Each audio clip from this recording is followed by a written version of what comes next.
धागा किल करना यानी कि इन्हू शीशा बनाना। हाँ जी। चलो फिर बिस्मिल्लाह पढ़ लो।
बड़ा टाइम लगे बैठ शॉर्टकट है।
गोला मैं बना रहा हूँ ना।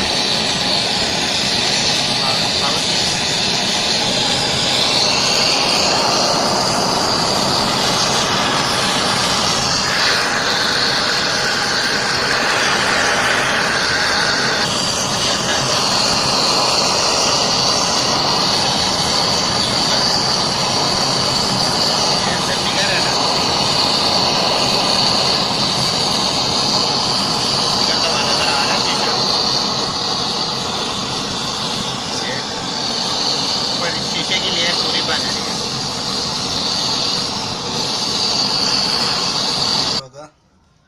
शीशे में कन्वर्ट हो चुका है। शीशे की शक्ल काफी बन गई। हाँ काफी हद तक उन्होंने उल्टा करके तो फिर असी करांगे। हम थोड़ा ये ठंडा होएगा ना तैयार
यानी कि शीशे तरह बन गया, क्लियर हो गया।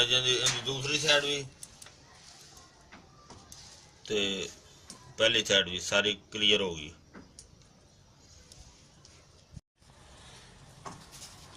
ਇਹ ਸ਼ੀਸ਼ਾ ਇਸ ਤਰੀਕੇ ਨਾਲ बनना है। देखो बिल्कुल शीशे की तरह चमक रहा।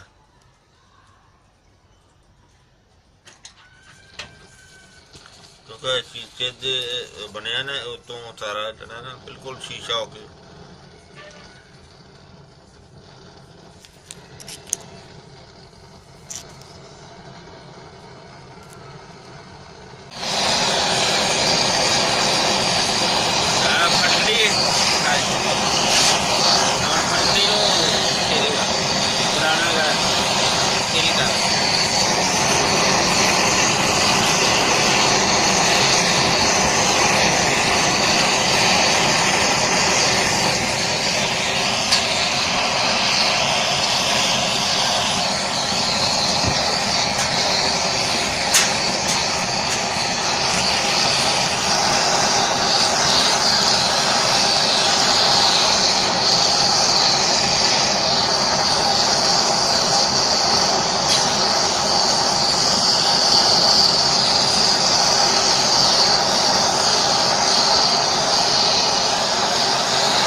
फिलहाल ऐसा हालत होगी। ਇਹਨੂੰ दोबारा फिर बर्नल चला के तो दोबारा बनावांगे।